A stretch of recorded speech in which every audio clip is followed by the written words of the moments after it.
I'm moving, I'm moving, I'm moving, I'm moving, I'm moving, I'm moving. Peace. What's poppin', guys? The grandest stage of them all. WrestleMania. WrestleMania 39. Night 1. Let's go ahead and dive into it, shall we?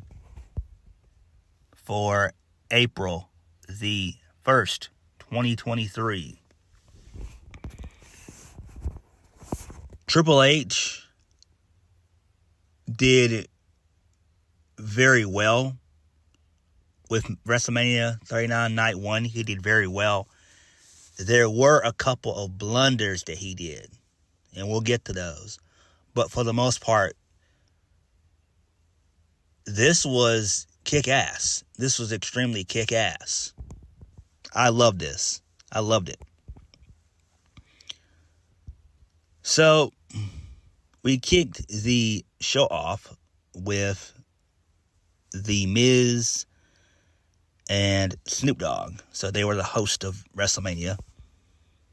So, Miz gets everyone fired up and says that he and Snoop Dogg are the perfect tag team to kick off their show. So, Miz goes on about how they're similar. So, Snoop says,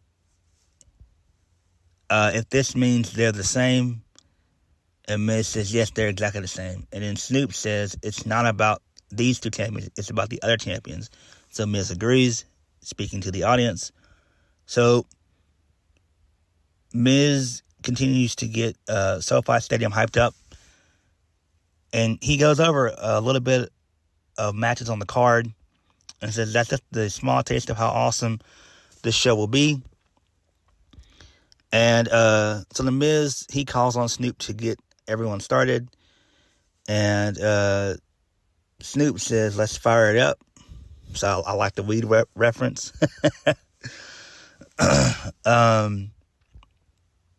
So Snoop, he says that to a pop. First match of the night, John Cena versus Austin Theory for the United States Championship. Theory came out first. He got booed out of the building. Well, not really booed out of the building. Then, when Theory gets done making his entrance, Michael Cole sends us to a video package with Make-A-Wish. And I was like, oh my God, they're going to have Austin Theory lose. Automatically, that's what came through my mind. When I first saw the video package, I'm like, he's going to lose. Austin Theory's going to lose. So, we get the video package, and then John Cena comes out. The crowd goes ballistic. He comes out to a massive pop. And then he has a couple of the Make-A-Wish kids on the ramp. That was really cool. I thought that was great. Overall, Cena dominated a good portion of the match. He was able to get in the STFU. There was a ref bump in the match. That's when he was able to lock it in. Theory does tap, so the referee does come to.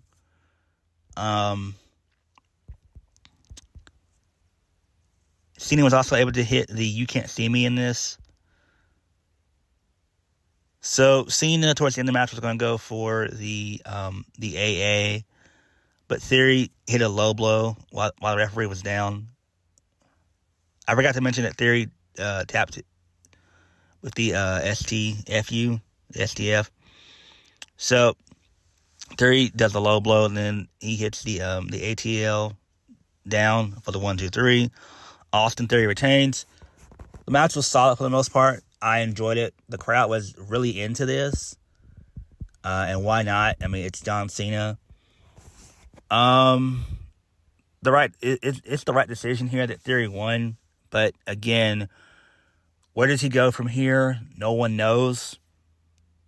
Hopefully we'll know more on the Raw after Mania.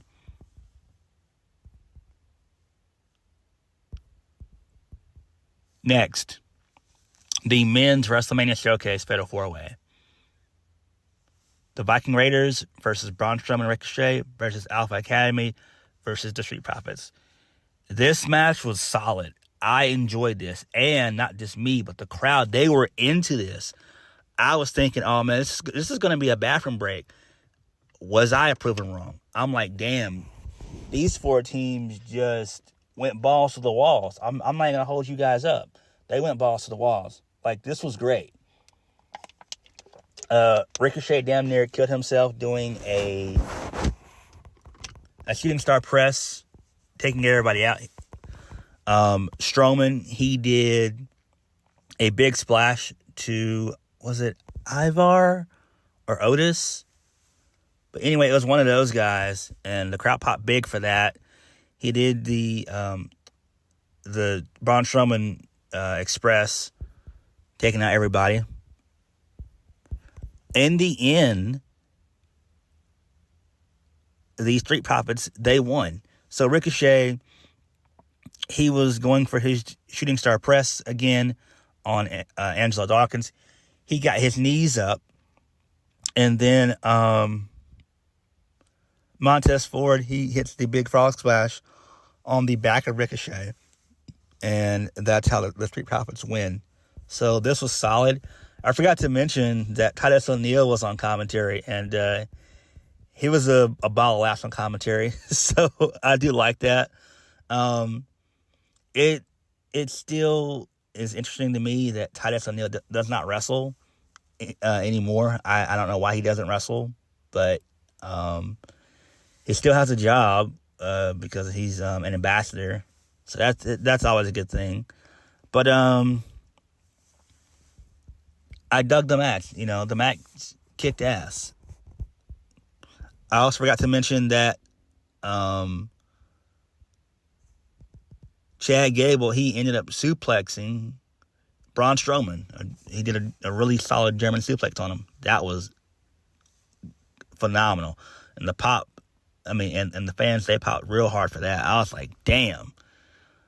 But you know how I feel about Chad Gable. Every damn week, he's always on the damn show. And this makes no difference.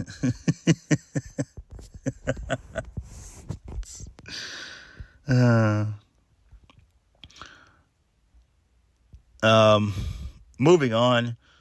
So Xavier Woods, he's backstage promoting Up Up Down Down.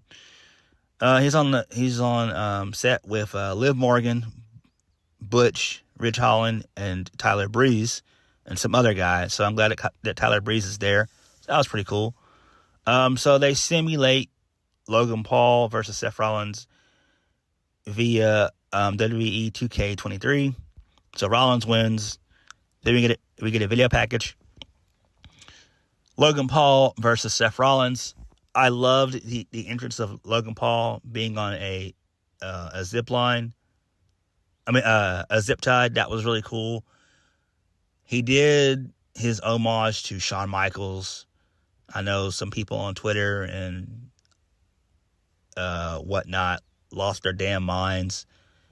People in certain people's YouTube comment sections lost their minds as well. And I'm just like, guys, calm down. Like, seriously, just calm down. It sucks what happened to Owen Hart, and it was a tragedy. It really was a tragedy. But the entrance was great by Logan Paul. So Logan Paul, he calls for the crew to raise him up into the air. He says he got a zip line for his birthday. He zips in the middle of the ramp and goes off the zip line.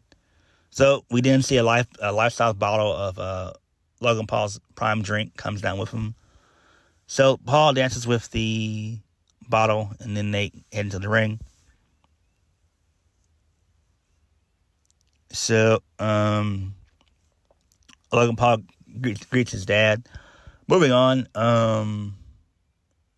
So then we hear a voice over the stadium and ask for fans to turn their attention to the stage.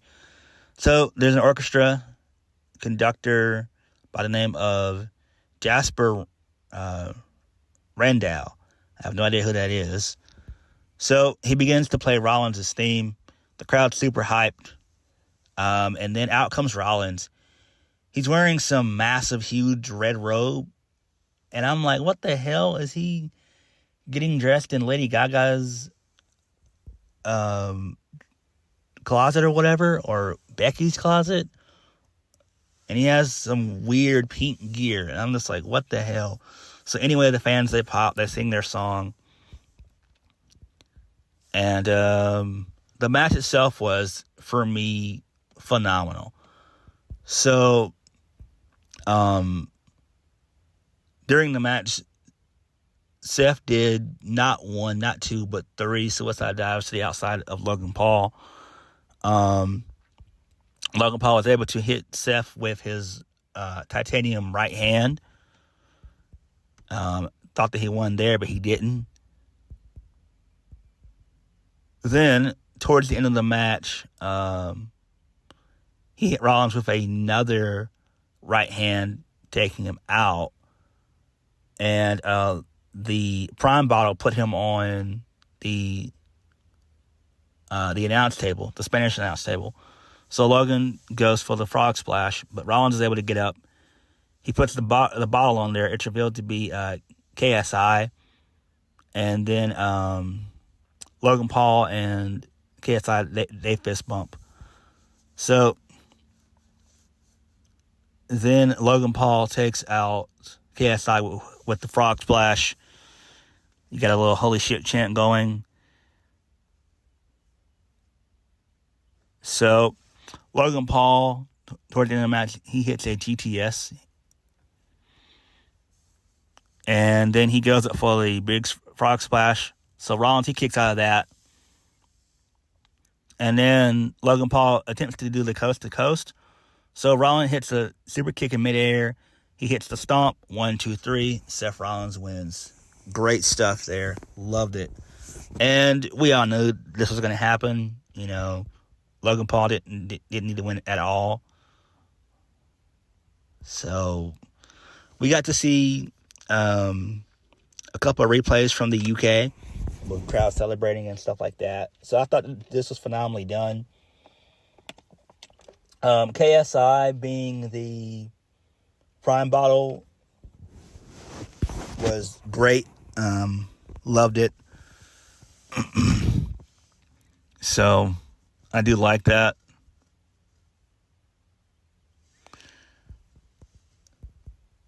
Next, Damage Control versus Trish Stratus, Becky Lynch, and Lita. So this match was decent for the most part. But in the end, Damage Control loses. So towards the end of the match, Bayley attempted to do a super Bayley to belly suplex, but Becky turns that into the super manhandle slam for the 1, 2, 3. It sucks because there was no heel turn, and the only cool thing about this was the entrance. I love the entrance that they did for Becky, Lita, and Trish. I thought that was tremendously done. It was great. But Damage Control losing clean here, that means that they're going to have to go back to the drawing board. I would break up the faction unless they're going to add another member. But what's the point? You know, they're not over, and they're done for now. Like, they're completely done for. I thought that they were going to win this. I really did. Because they were dominant throughout most of the match. They were. But they just lost, you know, for no reason. So I'm guessing that it's over for them. I mean, I don't know how you can revive Damage Control. Seriously. Like, what can they do? Even if you bring in another member, they lost on the grandest stage of them all. So you can't come back from that. I don't know, man. But Damage Control is over and done with, in my opinion. Moving on.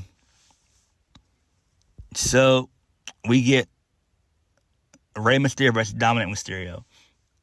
I loved this match. So Bad Bunny, he comes out. He gets a big pop. He joins the Spanish announcers on commentary. So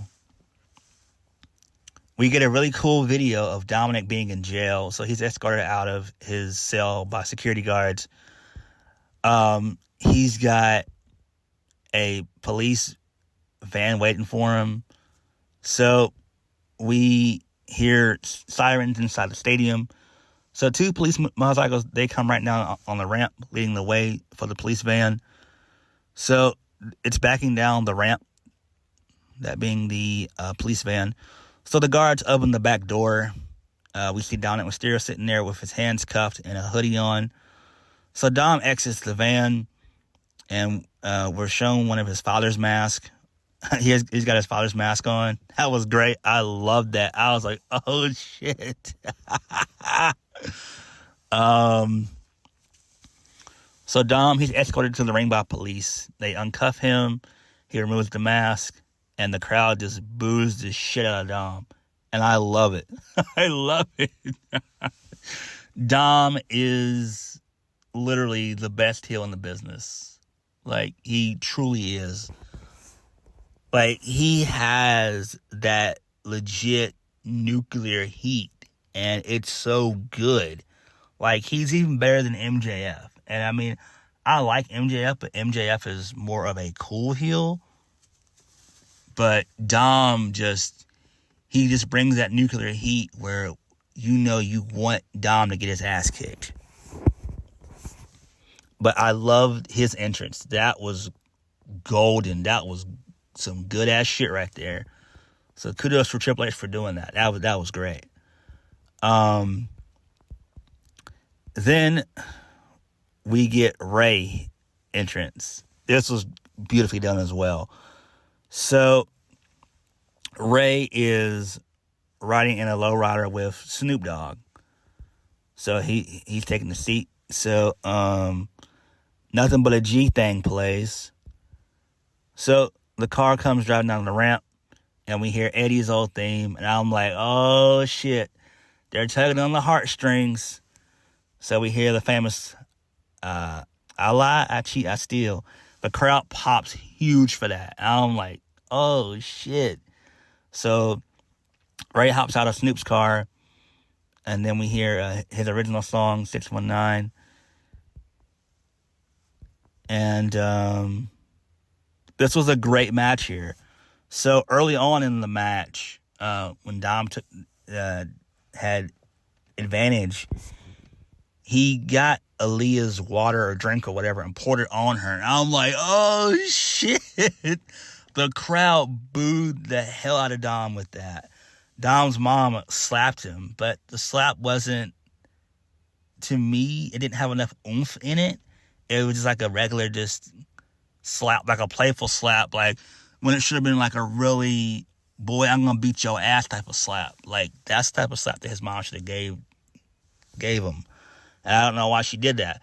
And again, that's the problem. Like, there's no real acting on the part of Angie and Aaliyah. Now, Aaliyah, she tried to get into the ring, but her mom and stuff, well, no, Dom held her back and stuff. So that was pretty cool.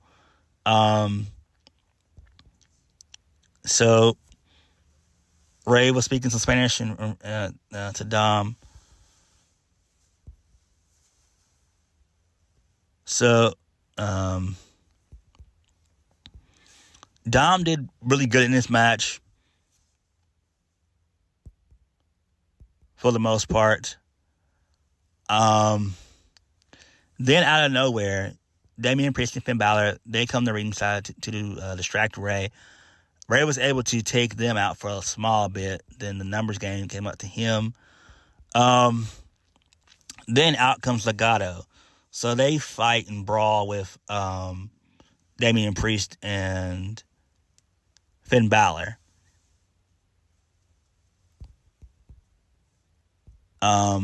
So towards the end of the match, Dom attempts to expose the top turnbuckle while Rey's down. So the ref, they stop him. So Dom goes over to Damian Priest's blazer, pulls out a chain. He's about to hit Rey with it. And then out of nowhere, Bad Bunny, he rushes off from commentary, rips the chain from Dom. Rey does the drop kick, hits the 619, 1, 2, 3. Frog splash, 1, 2, 3. Rey wins. And I'm like, good shit there. Really good stuff. I enjoyed that for the most part. And then Rey celebrates with his wife and daughter. So that was really cool.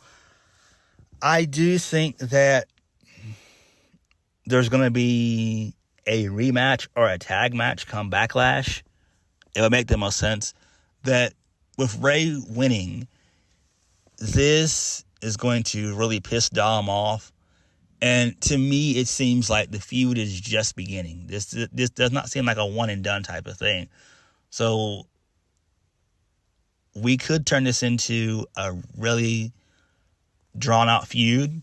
And I do see this going to Survivor Series, maybe ending in War Games or whatever. So there's that. And I do think that that's why we got the Latino World Order on Smackdown. So, that was really cool. So I do see that happening.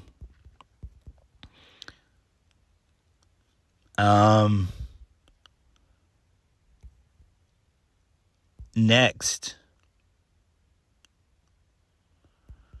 Charlotte Flair versus Rhea Ripley. So I enjoyed Rhea Ripley's entrance. It was solid. Really cool stuff. I think her theme song is like Motionless in White.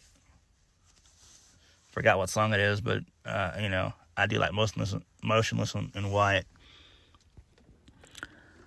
Charlotte Flair had a really okay entrance. And then on commentary, Michael Cole says, this is the first time ever where we're going to have a women announcer, a women referee. And I'm just like, we don't need this. We don't care. But the match was extremely hard-hitting. And, there were times where I thought that Charlotte was going to win, like when she hit the big boot. Michael Cole kept mentioning on commentary that Charlotte was unable to lock in the figure eight for most of the match. But this was extremely hard-hitting. Charlotte does her moonsault like she does on the outside. It was just a really good, solid match. Extremely hard-hitting. So Rhea, she did hit the Riptide in the match. Charlotte kicked out. Rhea was so pissed. I was like, damn it. Charlotte's going to win. But she doesn't. So there are a couple "this is awesome" chants in here. So Charlotte was able to lock in the figure eight. Rhea does not tap, thankfully. She sends her into the turnbuckle. So Flair is attempting to do like a suplex to Rhea, but her body gives out. Rhea does a super riptide from the top rope for the 1, 2, 3, and Rhea wins. And I'm like, hell yes. So we get pyro and everything. This is just phenomenal. This is absolutely great. I loved it. It was phenomenal.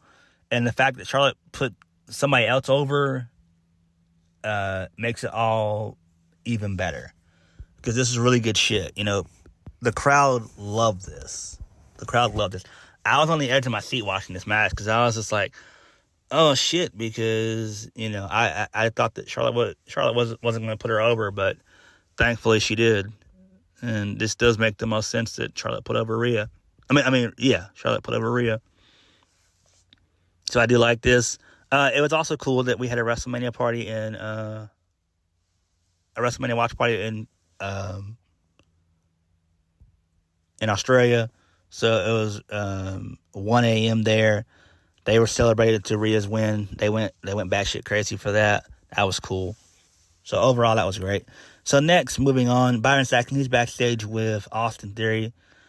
He's asking him about his win over John Cena. Theory says he did it. He said it, and he made Cena believe. Do you believe in Theory now? And then he laughs and he walks off.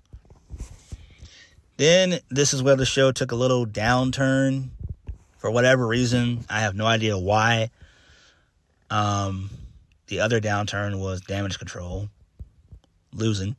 So The Miz and Snoop Dogg, they're back out there again, and they announced that there were 80,497 fans in attendance. Snoop says the only thing that would be better would be if Miz had a match tonight. Miz is confused. Snoop then repeats himself. Miz says he issued an open challenge earlier, but everyone is scared of him because they know he's the toughest man in the stadium because he's the Miz and he's awesome. So then Pat McAfee comes out to a big pop. McAfee, he greets the fans and Snoop. Michael Cole loses his shit on commentary, like always when Pat McAfee comes around. So McAfee faces Miz now and says, none of us saw your open challenge, but there's good news. This is my WrestleMania tank top.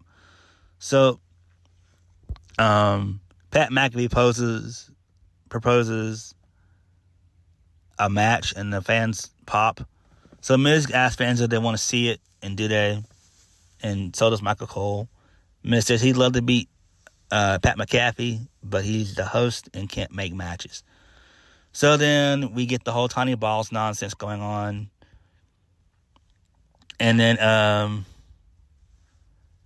McAfee says if Miz can't make it official, I'm sure one of these 80,497 people can. So Snoop speaks up and makes the match official.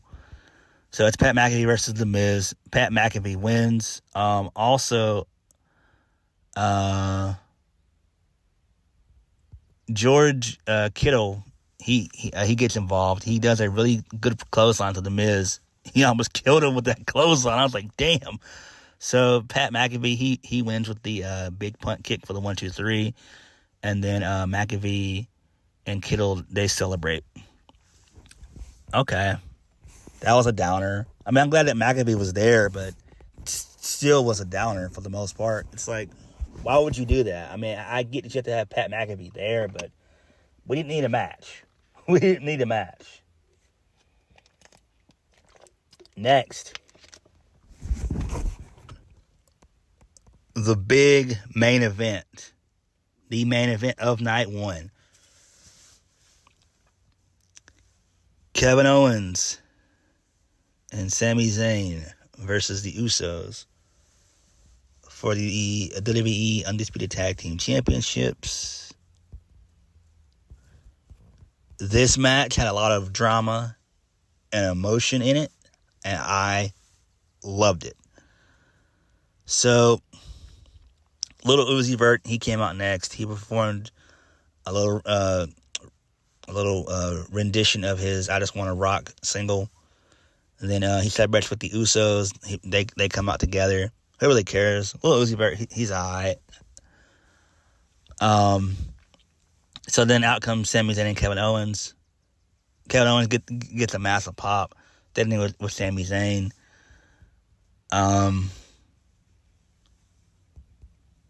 This told a wonderful story. For the most part, Sami got his ass kicked for most of the match. And then they gave us a ton of near falls in the match. So there was one part in the match where the Usos hit the 1D on Sami. Sami kicked out. Multiple super kicks in this. This match was just insane. I don't want to go for spot, but this match was tremendous. They took out Kevin Owens with the frog splash. The Uso splash to the announce table. No, they did a double team to the announce table, taking out Owens.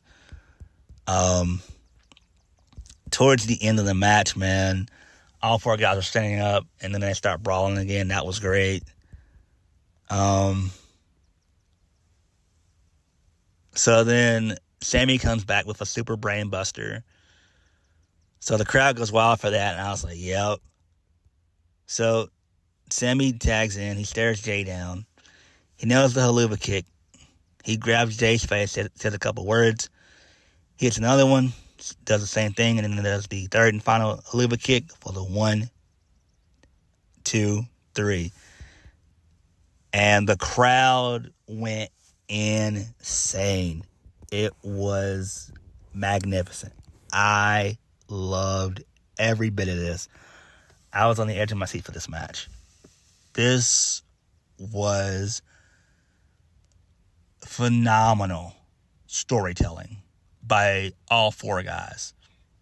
I was just like, oh my God, this is so damn good. And now we finally see the crack to the bloodline. We finally see it. They mentioned on commentary how Sami Zayn and Kevin Owens have never been tag team champions before. I knew when Michael Cole said that, it was all over from down. It was all over from there. But this was great. I absolutely enjoyed this thoroughly. Overall, WrestleMania was decent. So, on that note, thank you guys for watching. Please hit the like button, comment down below, and subscribe for my videos. What did you guys think of WrestleMania? What did y'all think? The only two blunders of the night were Damage Control losing and Pat McAfee and The Miz. I like McAfee, but we didn't need it. We didn't need a match at all. We just didn't need it. Everything else was solid. Everything else was solid. The main event kicked major ass. It ruled. Overall, Triple H hit a grand slam for night one. He did. He hit a grand slam. And I am excited for night two. I'll catch you guys later. Peace.